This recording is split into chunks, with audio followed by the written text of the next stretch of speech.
Well, welcome. Can everybody hear me okay? So you're hearing me over the speaker? Okay, great. So yeah, it was great meeting Christine. I did speak at Startup Week, and I kind of feel like I need to get to know the crowd a little bit usually, but it was a similar size crowd at Startup Week, but a lot more gray hair people, I'll say. It was kind of interesting. We, usually at Startup Week, you're hearing from a lot of people that are kind of young, just starting out, trying something new.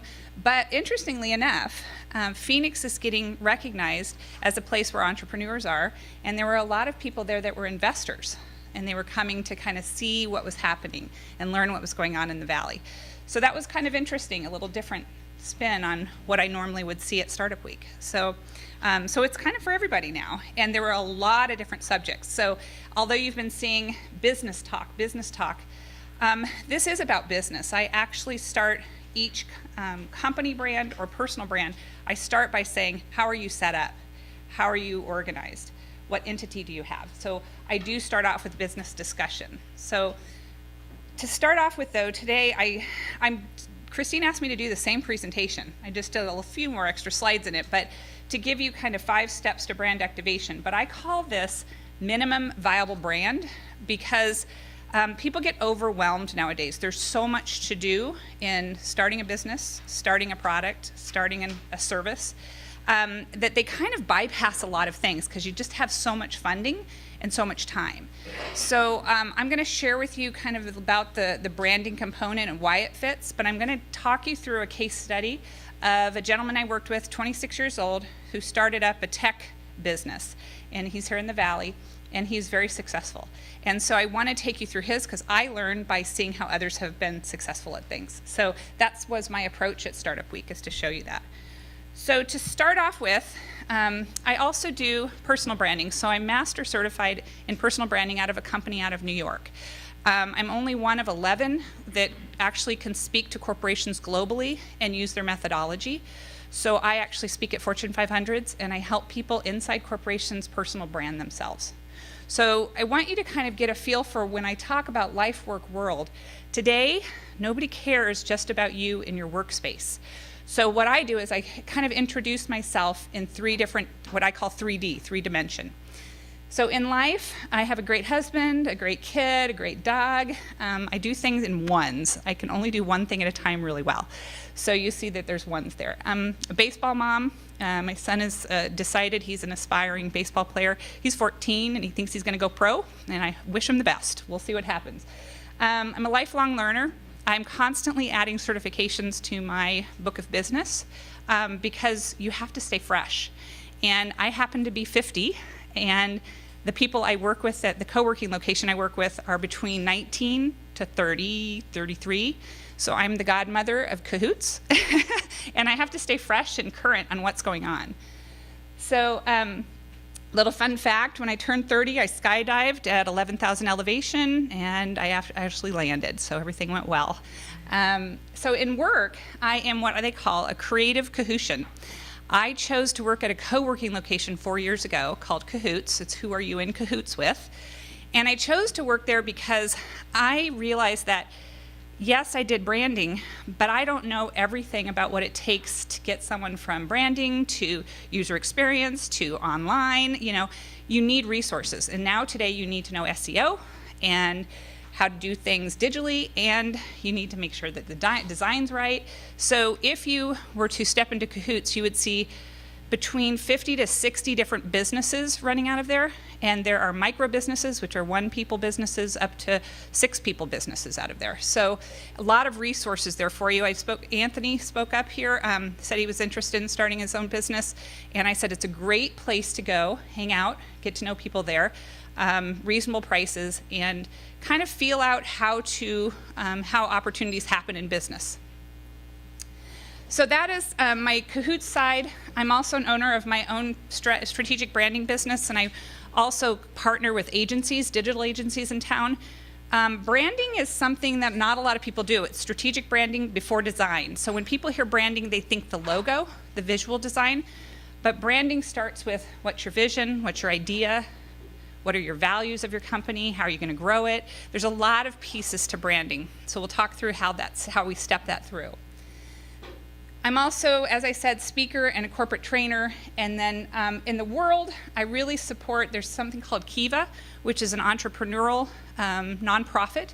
And I support this organization. It's a global organization for women and children.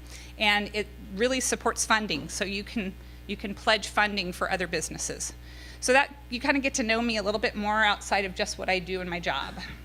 And I actually added a sheet there for you, Life, Work, World for you. So as you're going through this today, you can jot down ideas for yourself as well. So again, what is branding? To me, a brand is not a product or a promise, it's a feeling that you have. It's the sum of every experience that a customer has with your product or service or your business. So I actually do something called touch points branding strategy, and we do a thing called pre-purchase and post. And it is walking through the customer journey of your business. So that is really truly the branding process that you have to think about going forward. It's also truly the foundation that you put forward in your business, and kind of where does it fit? For startups, it really fits right after you have your idea and you've started your minimum viable product. You need to consider branding in that process. Laying out your brand, defining your brand, goes into the marketing strategy overall, goes into the communication strategy. It leads into those pieces. So I kind of did this little diagram to help people understand that, you know, your MVB is just as important as your MVP going forward.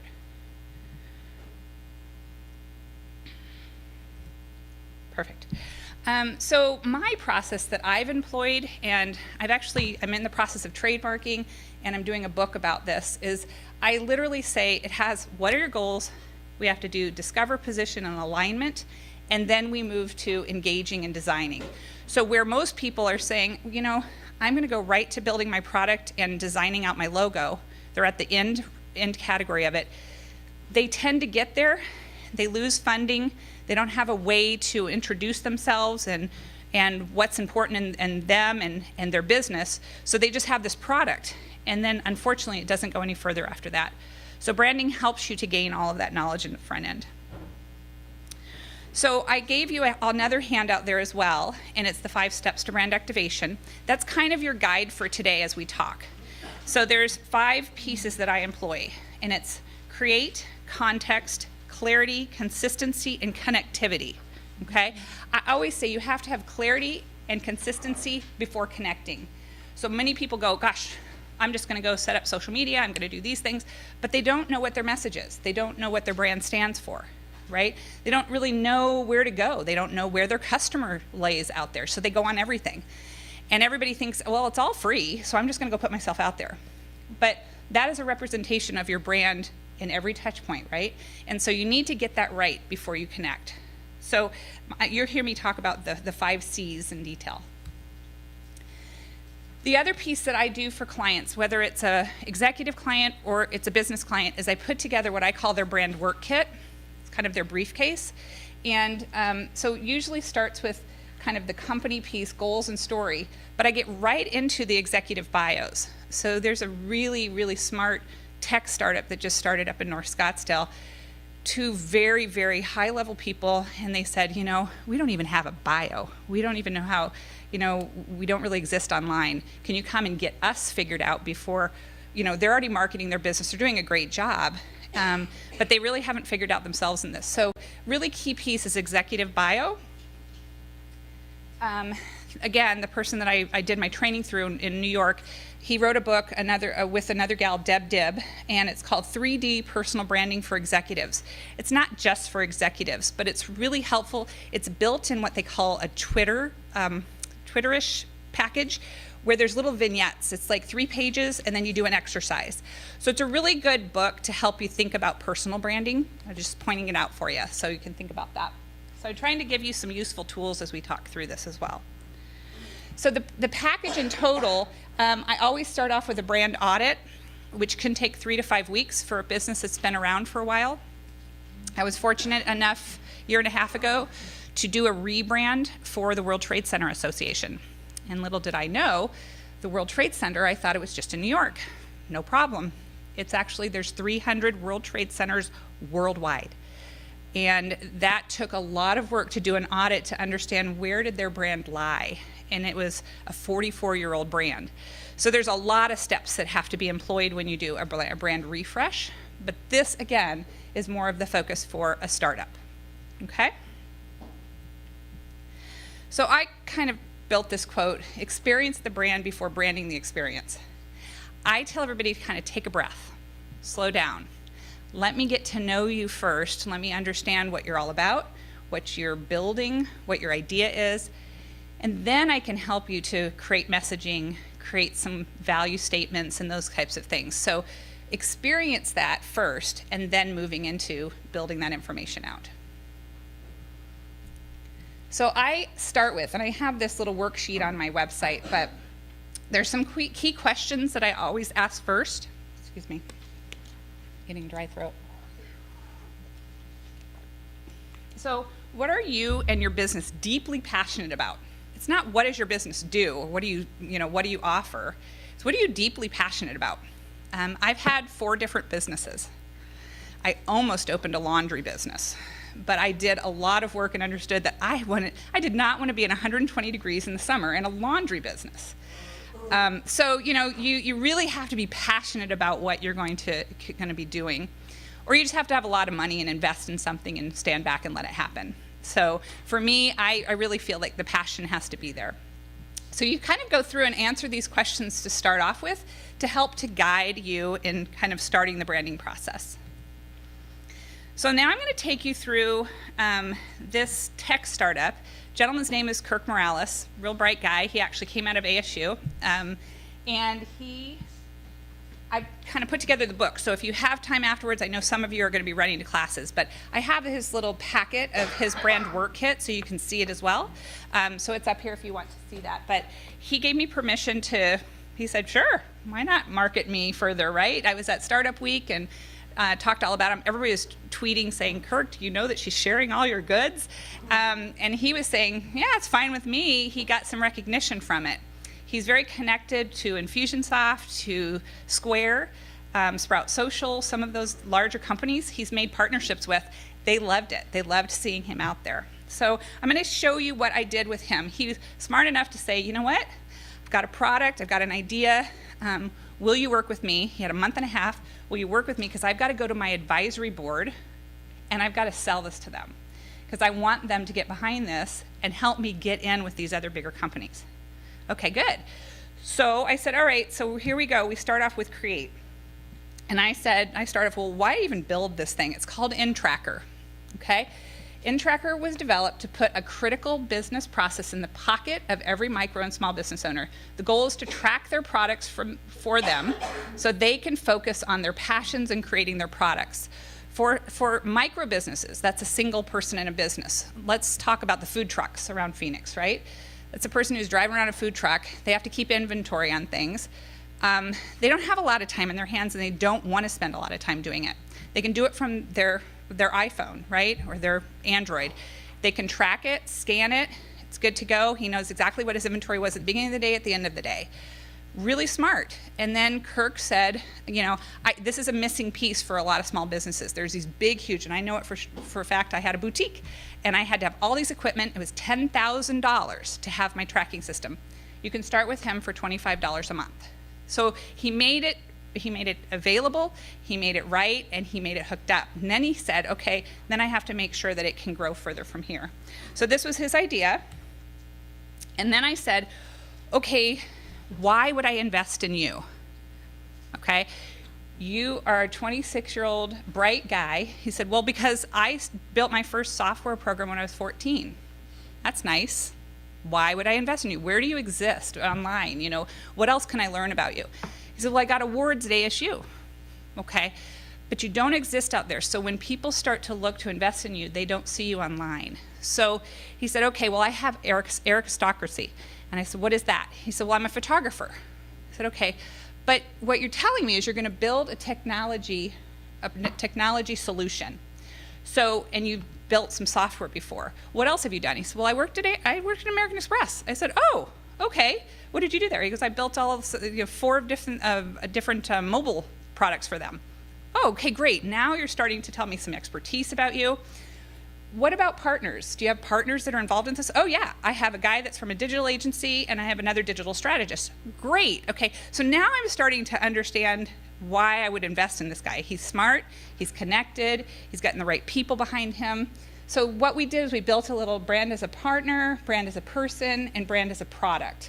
And this helped him to see, oh, okay, I have to present myself this way. So we ended up putting together a little bit of a kind of what I call a bio and a little executive summary for him. He used this every day. And then he said, oh, now I've got to grow this further. So he ended up putting up all of these different sites so people could find him in different places and presenting himself as what he called a technologist. So that is how he presents himself now. I'm a technologist. He doesn't say, I was a 14-year-old that started a software product out of my garage. So he changed his language, which is part of the brand process. You have to make sure you're presenting yourself and what your brand is about. And now he has partnered with another guy to put together a book about startups and how to do an app development. So he's just continuing to grow it and grow it. He's doing a great job of how he's presenting himself out there. I ended up presenting his branding, all the branding work we did to his advisory board for him. He said, will you please come and help me present this, because I haven't done this before, after we got it all done. So, and he ended up getting funding, and he also got some new partnerships from that. So what we did first is we kind of look at, well, what are the goals of your business? He had 3 specific, I always say keep it simple, 3 to 5. If you can count it on your hand, you can make it happen, okay? So now you'll see me 5 steps to brand activation, 3 chic things to do with your brand. You're gonna see that a lot. 3, 5, and 7 is the most you can do. Most people can't do more than 3 things. So when we do a goal, we set it up, we said develop a smart solution, which is his minimum viable product, which is what everybody starts with. Business due diligence. I was really proud of him for this. He's like, okay, I got to focus on the business, the branding, and the marketing plan. This is what you guys are all doing in class right now, right? So he was building that out at the same time he was building his product. Design and develop my online product and sales tools. And that was very important because, you know, if you don't have that sales sheet in the end, you're just saying it's kind of fluff. You're just talking about this product. But he built a page, a sales sheet page. And then align his CEO brand to be ready for the in-tracker launch. That was really important. You don't just put together a resume anymore, right? You have to have a portfolio. You have to have a complete online portfolio to really package yourself well. It's no longer just your product. It's no longer just your business. It is about you. People buy you. They don't buy products. They buy people, okay? So the last was grow and expand in trackers. So this was a key piece. All of this had to happen at the same time in that 3-month startup stage, right? So he got busy and he started networking. He went to alliances, he went to some other tech startup networking groups.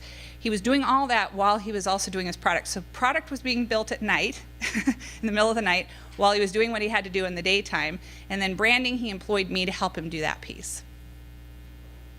So we started off with kind of what's the tagline? He kept saying simple, affordable, and mobile. Those were his 3 key words. And I like, he's also very minimalist. So he kept it really clean and really simple. The key thing to see is that the brands grow and change over time. We started off with his tagline being scan, track, grow. That was the idea. You scan it, you track it, grow the business further, right? Excuse me. However, what he is using now is simple inventory management, because he's gotten to the point now where he wants it to be very, very recognizable and search engine optimized, okay? So these are keywords that we've learned are important for tracking. So things will adjust in your brand. He still uses both of them. He uses them strategically.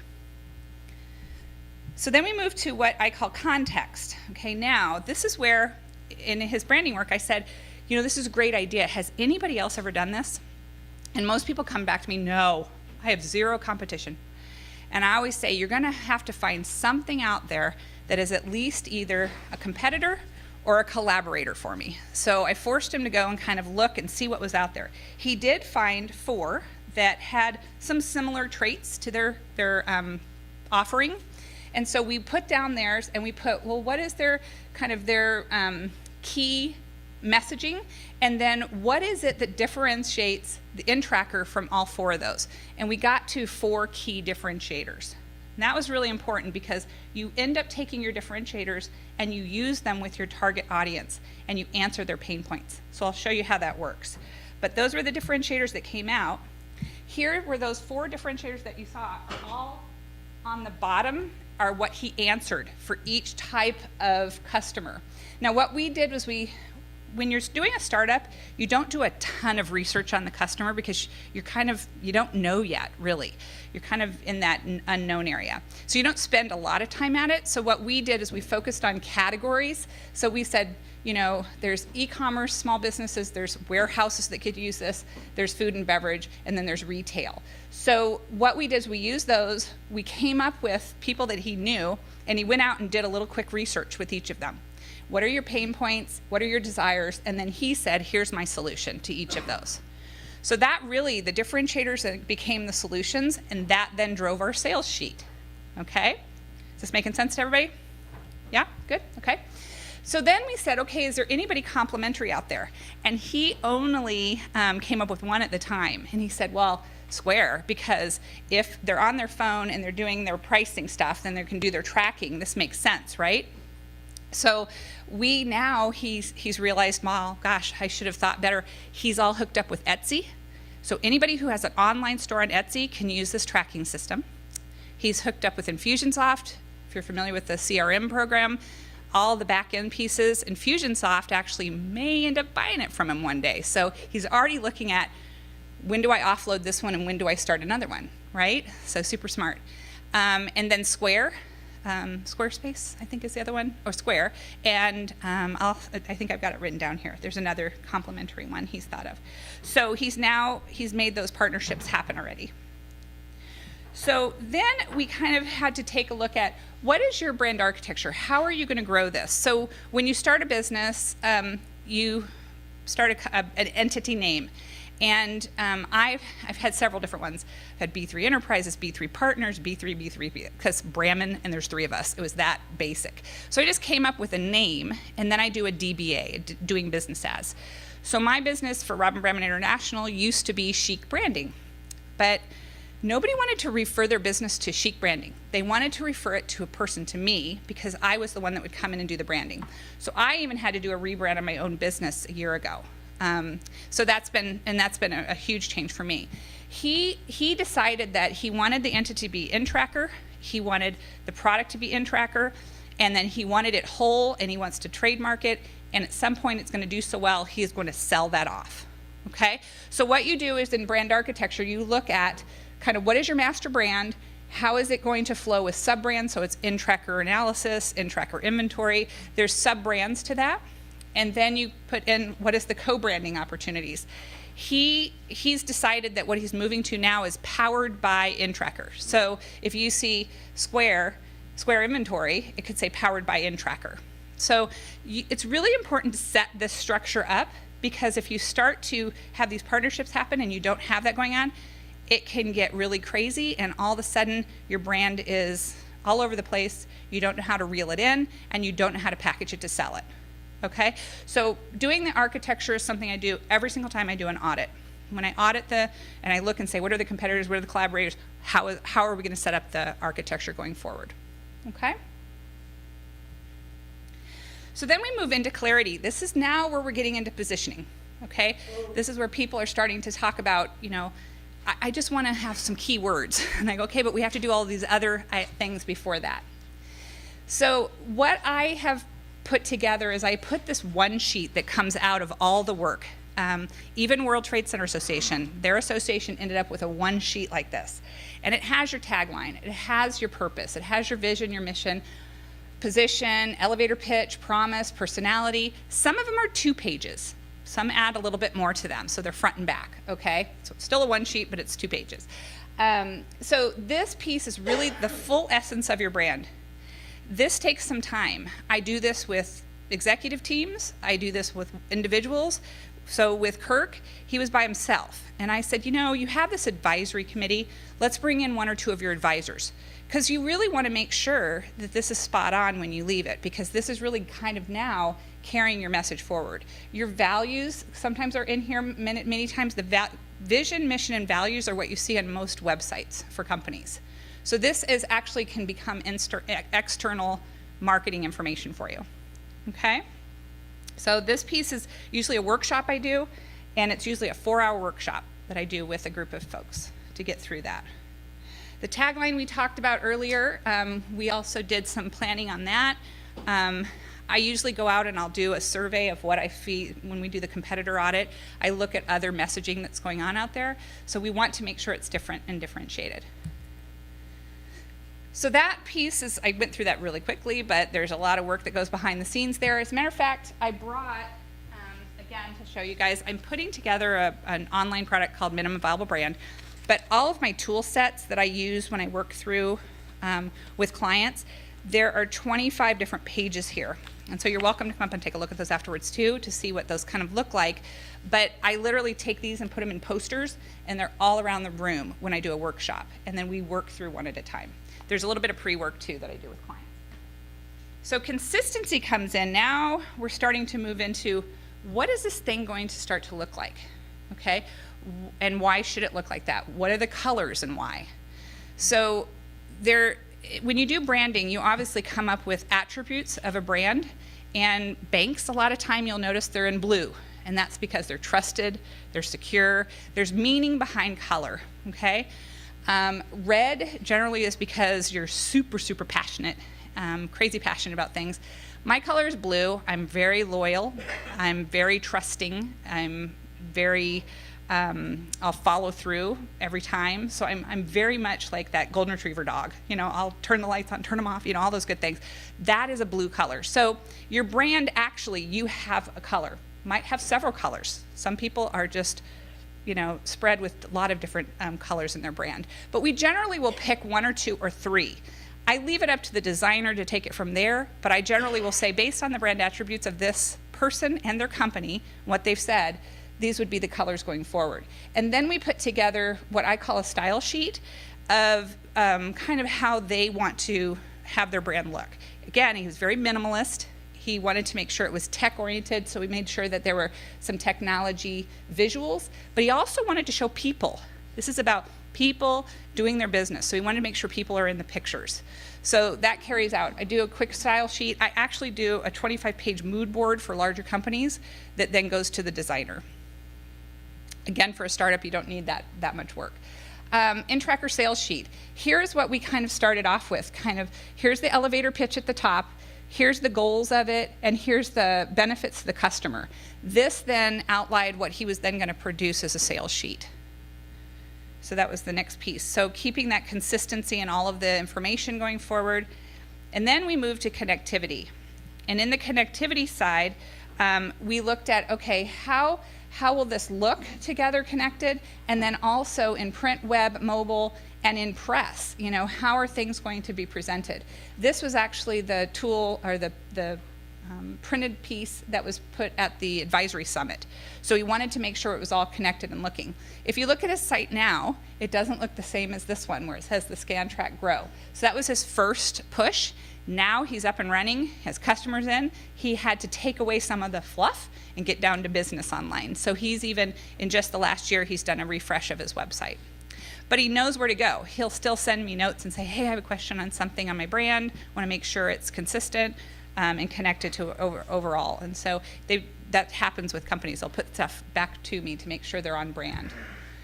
So this showed kind of marketing, PR, social, and advisors. This is where now he had all his branding work done, he had his minimum viable product ready, and he had his own executive brand going online. Now he had to start getting out and do some PR, and so he knew what his elevator pitch was, he knew his bio, he knew his pictures, he actually did a whole photo shoot, he had everything ready to go. His marketing stuff was all spot on. He had a designer work on doing some of the mobile pieces.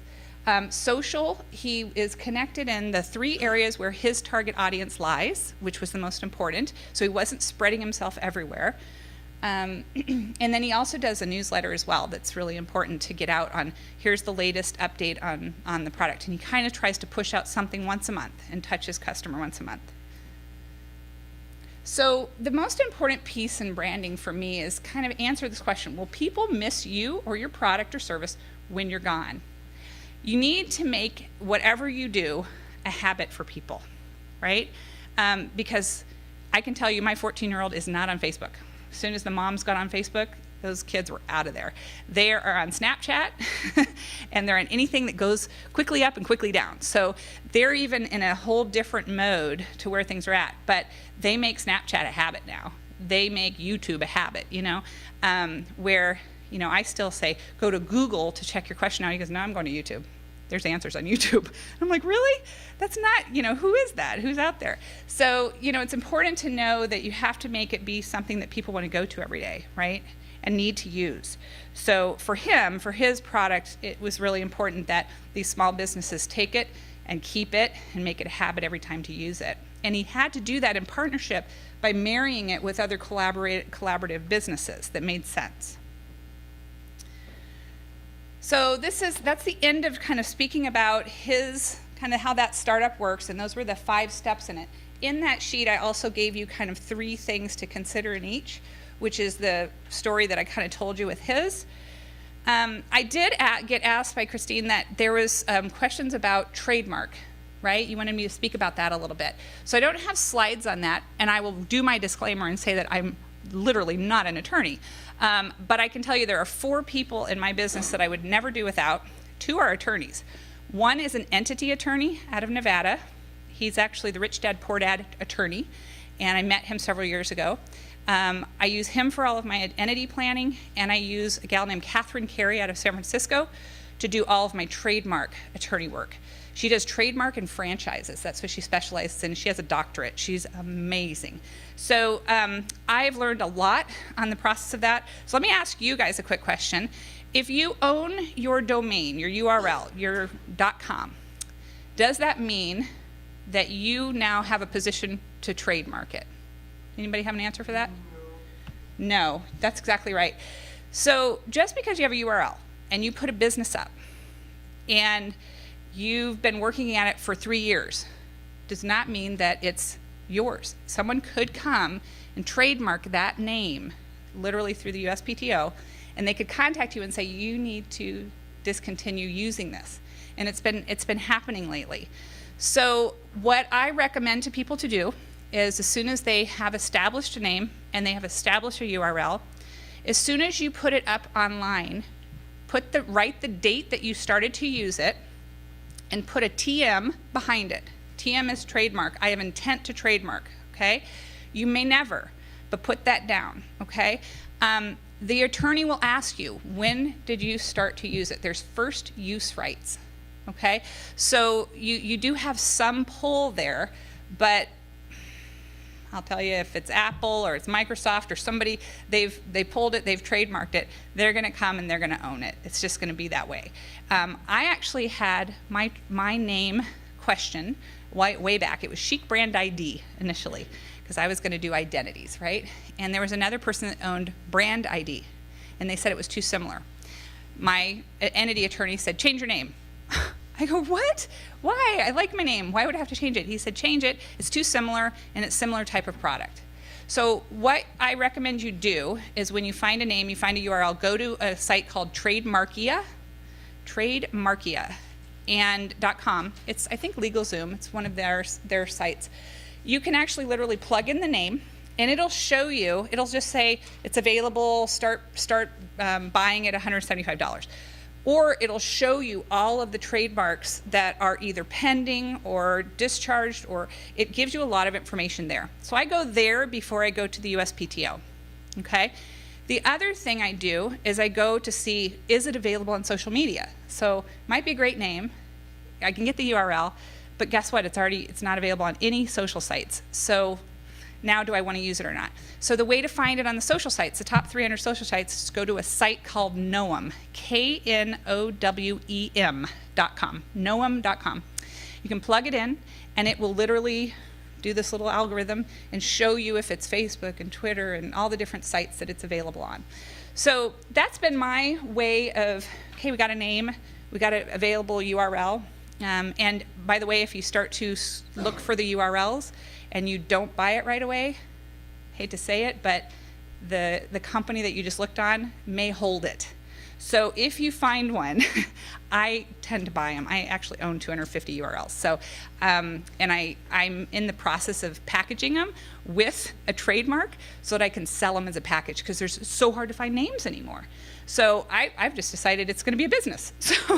So I just to give you an idea on that piece, trademark costs about $1,300 to $1,500 total to do one trademark, and it takes a full year to go through the entire process. So it's not fast, okay?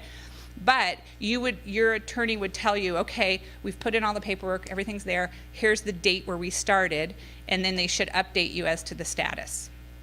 There are a lot of scams that go on with trademark. I got a letter about every 2 weeks from some company that said, you owe $2,000 if you really want to get this trademark. You're shaking your head. You've had this happen before, huh? Yeah, it's awful. So it's really uncomfortable, and you just have to go back to your attorney and say, is there anything I have to do with this? Nope. Just disregard. So there's companies out there trying to make even more money off trademark.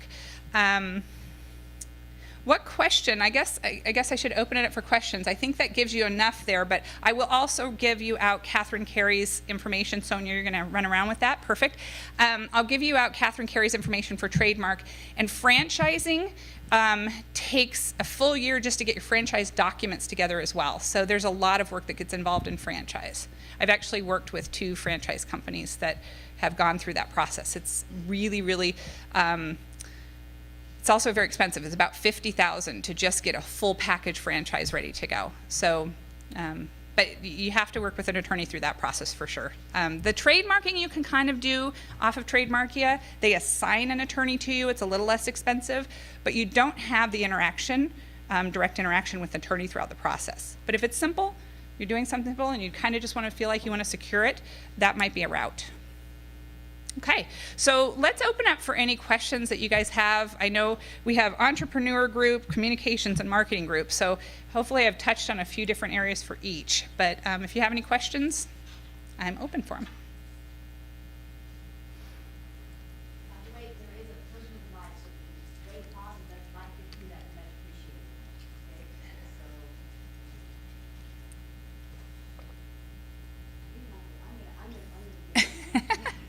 You ask a question. You have hit on a number of things with some terminology, and depending on where the students are in their studies, they may not have covered some of that terminology. Okay, so what is one of the 2 or 3 biggest mistakes that a company makes that might be relative to how they communicate their brand or how they create their brand? Okay, so you guys all heard that, right? Biggest mistakes, right? So I'll just say that between communicating their brand and developing it, the first mistake I see people make is they go and say, they just pick a name out of the air, and they build a logo. And the problem with that is there's nothing around it. There's no story around it, right?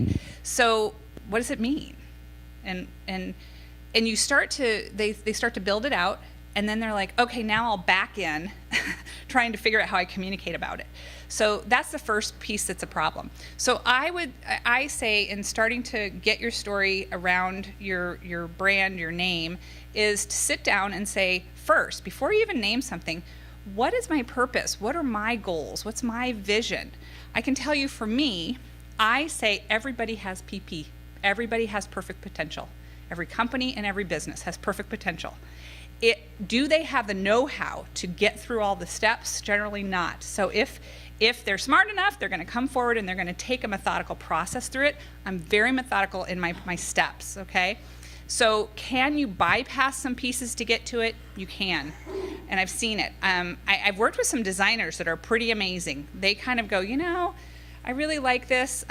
My buddy Jenny, who actually owns Cahoots, I did a lot of work with her over a 2-year period. Her business is called Eco Studio. And eco is E-E-K-O for her, because she'd say, eek! Like everything was kind of stressful when she first started her business. It was eek, you know? And so it wasn't eco because it was eco-friendly, but she happens to be one of those people that is really eco-friendly, so it has double meaning for her. And she does a lot of nonprofit things. So what I would say is that, you know, biggest mistake that I see people making is they move to step 5 and they don't start with step 1 and just sit down and write out their plan. Do I see any kind of business plans coming forward? I've worked with people that go to SCORE, the state-run agency, and they come out and they go, I've got this entire business plan. And I go, really? Just give me the executive summary.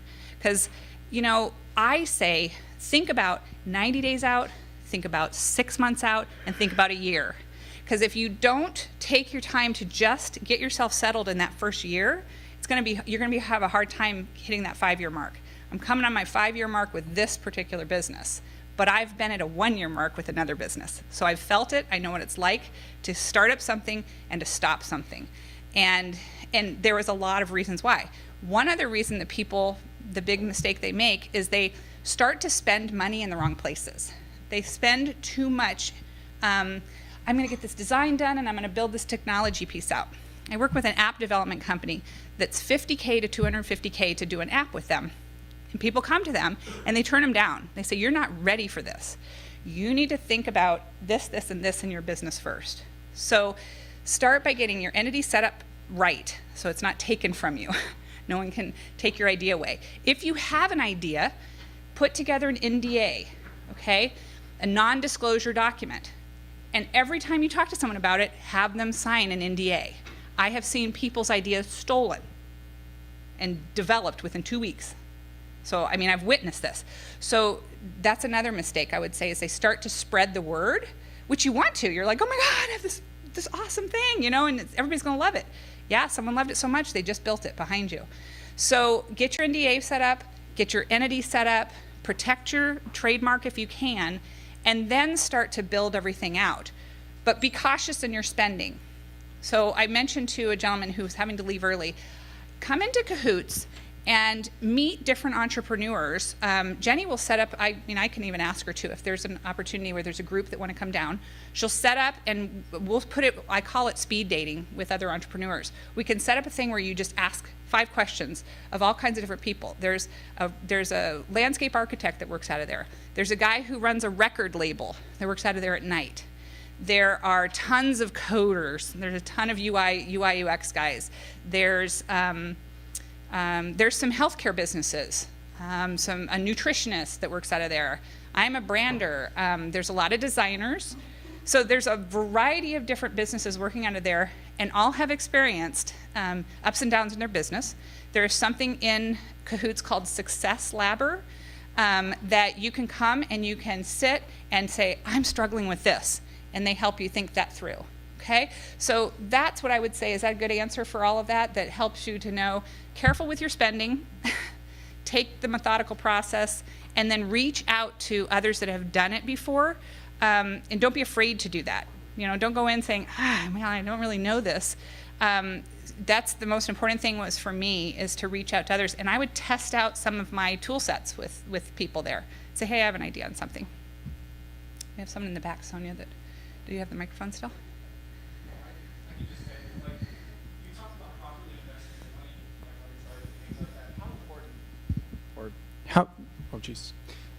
How important is SEO for starting online businesses and things like that? Because online business is typically how people are, generating their product. It's very simple. Like you said, it was free, but SEO is such a core part. It's very tough to compete with other companies, being a small startup in terms of like astroturfing your product or going onto forums and things like that. Is investing in SEO core to starting a business in today's business environment?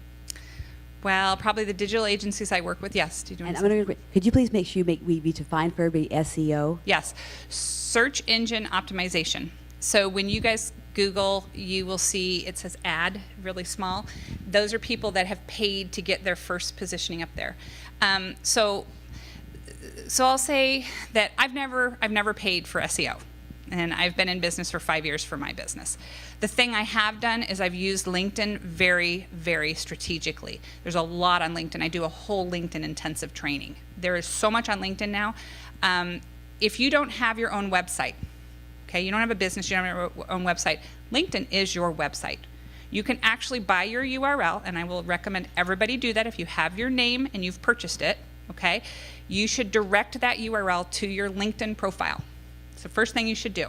LinkedIn will either come up first or second when you're Googled, your name. The other thing is on LinkedIn is to, and I'll get back to SEO, but to also, there's a way to put in your own URL if you haven't done that on LinkedIn. So it's linkedin.com/in/your name. There's a place to do that, okay? Under contacts, and you click on it, it allows you to put in your own.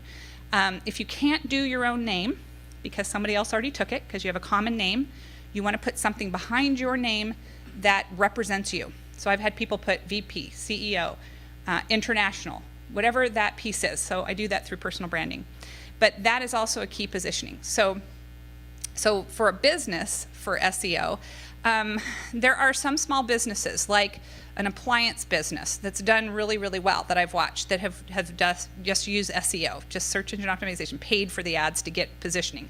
People usually will not go past the first page. You're never going to go down the bottom and click 2, 3, 4, 5. Have you? Anybody? You have? Okay. So some of you do. That's very rare. Most people are like, what comes up on first? That's obviously what I'm going to go for. And obviously, we all see different things, right? Google represent what you're searching for all the time, you know? So I guess I will say it depends on where you're at with your business. If you have had it established and you've got things up and running and you feel comfortable with the funding of that, then I guess I would go for it and get more eyeballs on your business. If that's truly, is that your goal? So it depends on your goal. Mine is not. My type of business is not, it's not needed. But if it is that you're one of 50,000 in the valley, you can strategically get location-based SEO, which is really helpful. So you just have to decide, again, the funding thing on things. If you are truly just a startup, absolutely not. You have other things you need to focus on. There's a lot of areas to spend your funds, and you have to do it as minimal as possible in each area, So when I started up, I did a lot of trade. People would say, oh, I need branding. I go, oh, well, I need design. And I need branding. Well, I need some tech support. And, I need someone to do this change on my website. And now I pretty much know how to do all this stuff myself, but I've had to learn it over 5 years. I even use designer tools. I present all these presentations, everything I put together myself now, because of just money. I don't want to be putting out for that anymore, right? But I do spend a lot on Infusionsoft. I'm starting to put now my processes in place, and that takes money and time.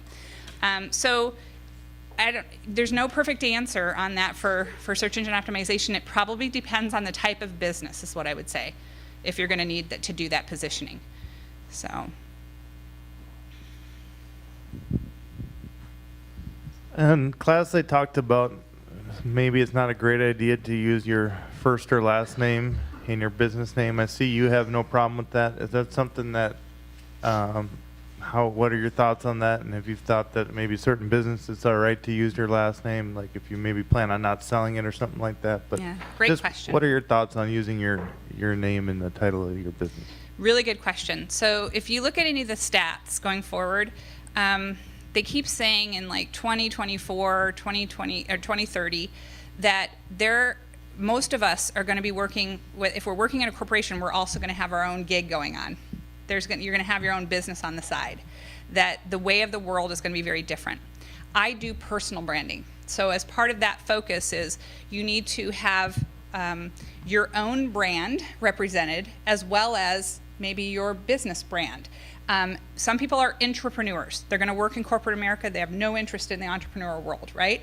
That's okay, but they still want to have a voice. This is why LinkedIn and what they're doing and how they're positioning their site is to allow people to have that. I'm on Pulse. I don't know if you're familiar with Pulse, but you can write blogs now on LinkedIn, and that is a way for you to have your own voice. I do agree with what you said, that if you're going to sell the business later, it can make your by using your name, it can make your business seem smaller. However, if you look at some very successful people out there, Marie Forleo is one. She has a group of people behind her, but it's Marie Forleo. It's marieforleo.tv. She has a whole YouTube channel going on. Gary Vaynerchuk. There's many people out there that have built their business on their name now. They're very, very large. They're speakers. That's kind of their focus. It's their goal, right? It was their name. And they have teams behind them, and they haven't changed their name. The way it used to be is you built up this company, this business, let's call it Joe's Barbecue Shop, and then yes, became very successful and you sold the business off and that was fine. But if you look at Apple, is Apple just Apple? It was Steve Jobs, right? So it was a person behind it, and people are still questioning, is it going to be the same? Is it going to be able to sustain without him? So I think it's very important to use our names. How I protect my name is I've trademarked my own name. So the entity for my name is out of Wyoming, and then it has a statutory agent in Nevada. The reason I do all of that is to protect me from it so that I have levels of how people can get to me. So they have to go through an entity out of another state, to an attorney's office, through a CPA as well, and to get to me. So I have the protection set up under my own name now. I was very against it 5 years ago. I didn't want my name in the business at all. But the way things have changed, people will look up you before your business now, right? I don't know how many of you heard about me and maybe looked me up before, because you're looking to see what's the credibility. Why would I listen to this person? What do they have? What experience do they have, right? So your name is important now, and what I tell people is the middle initial is what we drop, because that's most people don't know your middle name, and so it's confusing. They don't know how to find you. So it's first and last name, and then a specific name behind it. And I have a guy who was literally, his name is Jason McDonald. Poor guy. There's a site you can look up your own name, and it'll tell you how many in the U.S. have your first name, your last name, and your full name together. It's called howmanyofme.com. Okay. Now you have to make a note that you're 13 and above, and it flips you off to some weird little site. So ignore all those things, close them out. But go out and find out your name, and then find out if this is the most important thing you'll learn today, is to save your URL, okay? But again, it's probably like the SEO, is there a perfect match with whether you use your name or you use a different entity or business name? It really depends on your goals. A lot of times what I see for businesses that want to grow something and sell it off, it is a separate, a company name. Your own name is important to establish for speaking engagements, for credibility, for potentially your own business. For me, it works well for me for my own business because I'm the one who comes in and actually services the client. Okay? If there was like a nefarious operator out there, you went to search for your name, wouldn't that bring the attention to you? And they would go out and buy your name up ahead of you getting it, maybe. You know? How they would attach cookies to certain sites.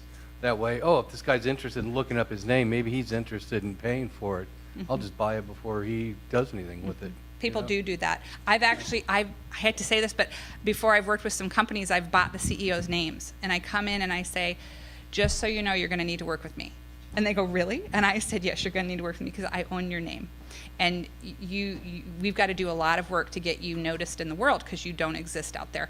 And so generally that gets me in the door and keeps me in the door, even if it's $8.73 per purchase. And that's all it is for me to secure a name. So anybody can go out and do that. They can hold your name. I've worked with some that have literally purchased their name for $2,500. That's the highest amount that someone's done. They wanted their own name, and it was already there. Entertainers, yep. Media, and people like that. They're like, well, let me just start my own website, and some guy's already got it. And yep. Charge me $500 for it. Yeah. That's yeah. like, screw you, I'm not going to pay for it. So they just deviate their name and put something else with it. And they can, but then if you do that, you need to make sure you're using it same way on all your social and everything. So just be consistent, whatever you decide to do. So I have a guy that I work with, he is known as WizWow. He's a photographer, and he's always been known as WizWow. So everywhere we did on every social, we called him WizWow. He's the Wizard of Wow. And so, that works for him. He has a very unusual name, but he has now used his name, and he's secured it so that he can put it to LinkedIn. I'm going to follow up then with one more question, because you've talked a little bit about the elevator speeches and taglines. Mm-hmm. So since I know we've got some communication students as well as entrepreneur students, why is an elevator speech so important to a business person? Okay, so you guys go out and you do, this is my personal branding side of me, you guys go out and you network, right? Or let's say you're working for a company while you're working, and you're up and down an elevator inside a corporation, and someone comes in and says, what do you do, right? And you got the 30 seconds to do it, tell them what you're going to tell them. We do not want to be what we call brown boring, okay? So we have a whole, there's a bio sheet we do, it's called the Skittles worksheet. And we have you fill out in different buckets, just interesting things about yourself. But people tend to go to what we call corporate brown speak. And they go, oh, I work in such and such department, and I push papers. And then that person has just jumped off that elevator, and they will never speak to you again, right?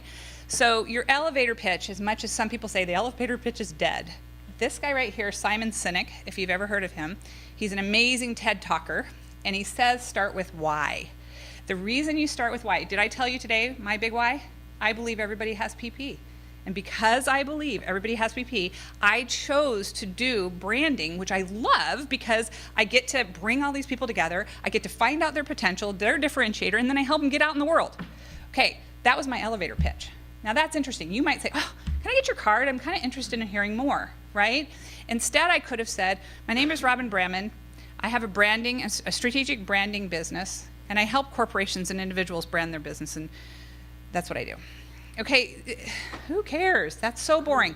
So he has this thing called the Golden Rule, and you'll learn about him if you go to his website. It's really cool, and there's some worksheets he's put out there, simonsinek.com. He has a thing where he talks about the difference between a regular computer company elevator pitch and Apple's elevator pitch. And it says a little circle at the front. People used to say what I do, how I do it, and why I do it. So they started off with the what. Never start off with the what. It's why you do what you do, how you do it, and what you do. So for example, I don't have it in front of me, so I'll see if I can do it. But for example, for the why, we believe in innovation. And because we believe in innovation, we happen to build amazing computers. And they're really, really chic, and they're really cool. Want to know more? Okay. The other company says, we build computers, they're sufficient, they work well in corporations, and I can tell you more if you'd like to know more. Okay? So it's what they did. They build computers. So why talks about, guess what their why is? Their why is all about what they're about, innovation. Right? So we believe in innovation. So I always start off with what you believe in. Start off that piece when you do your elevator pitch. I believe, for Kirk, his most important thing is I believe technology should be simple and easy to use. Okay? Because of that, I build InTracker. InTracker is for micro businesses. It's to make their life easier so they can get back to doing what they do, build awesome products. Perfect elevator pitch. He uses it everywhere. It's really simple. If you can say it out loud and not have to read it and you're comfortable with it, that's a great elevator pitch. You're never going to use that in the corporate office that you're at, right? You're not going to go, the CEO walks in and what do you do? I believe, you're not going to go into something like that. So that's a different elevator pitch. I always say, okay, this is a little different style. What you say is to that person is, gosh, what do you want to know? Today I work on this. Yesterday I worked on that. So you give them a little bit about kind of what you're working on and say, my desire is to do this, this, and this within the company. And so I'm involving myself in these things. And all of a sudden that person's going, whoa. This person that was going to tell me they were a mail delivery person just gave me this whole story about their desire for this company. And that CEO will come back and talk with you. That CEO will go back and talk to your supervisor and say, gosh, I just met so-and-so on the elevator. I had no idea they had these abilities, right? So you have to change up the conversation. Conversation is no longer what you do. It never is. It shouldn't be. So like today when I introduced myself, it was life, work, world, right? I didn't start with what I did. I started off with me in life. I'm a mom, I'm busy, my son's gonna be a baseball star, I'm not gonna have to work anymore because I don't have so much money. So, these are great things. And then I get into, I love helping companies and people brand, and in the world I invest in entrepreneurs, okay? So think about that story. It's a story, everything's a story. When you tell a story, you're using the right and the left side of the brain, by the way. And that connects people. It causes them to actually really engage. So the storytelling, if you get some other books, there's a gal named Lainey Peterson. Actually, I just did an interview with her on the phone. Great story. She's writing a storytelling book, but she has other other videos online as well. But her book will probably come out at the end of the year.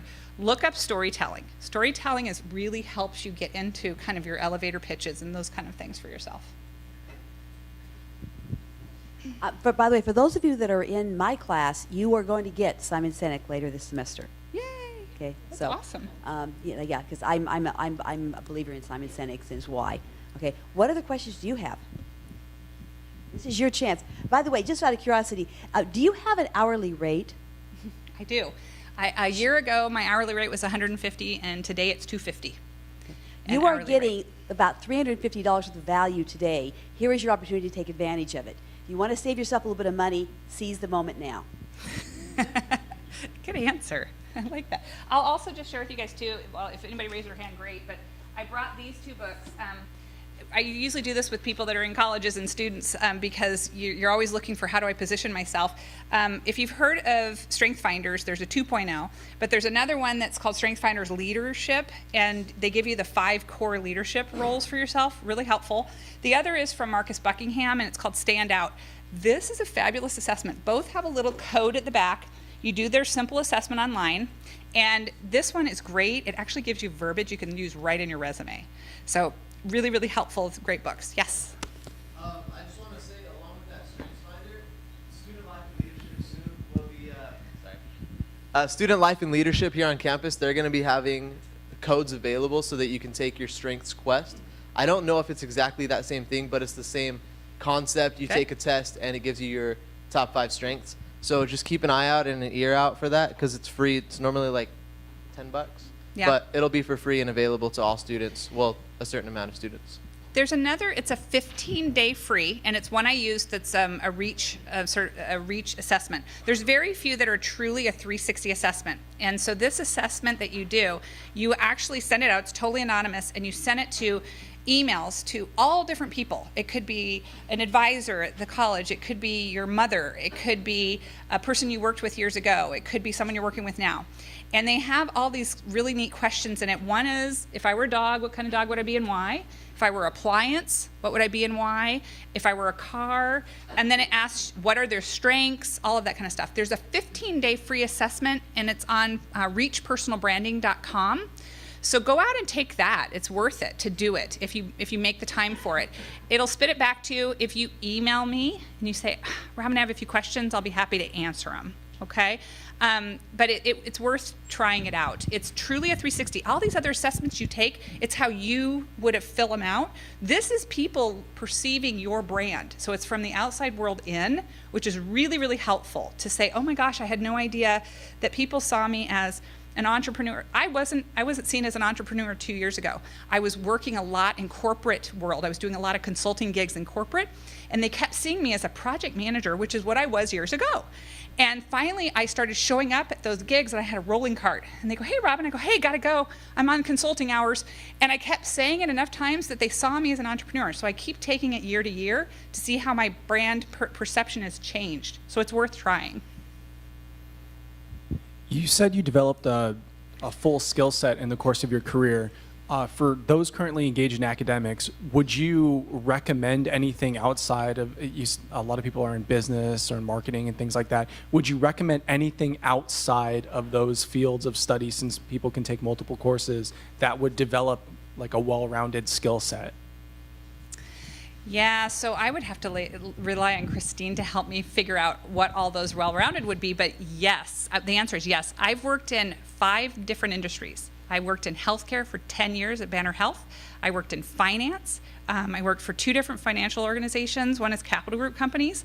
I have worked for agencies, ad agencies, and I've worked in real estate. I bought and sold real estate, and we fixed up properties. My husband's in commercial construction, and I've owned a retail shop. So I've worked in so many different places, and it's been the key thing for me. I can walk into any kind of business, World Trade Center Association. I can walk in, and I can ask the key questions to understand where we need to take that going forward.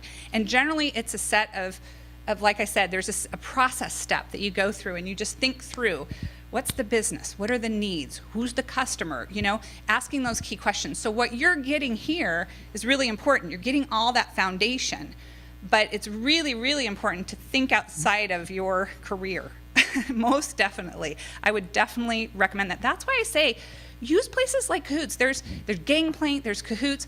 I work out of a place called Mod when I have an executive. Mod's also just opened up. It's really, really chic. And Thomas and Central. So I pay and I go and I meet executives there. When I want to go hang out with the kids, I go to Cahoots because I need to learn from them. You know, so you've got to be open nowadays to all kinds of learning styles, all kinds of different opportunities.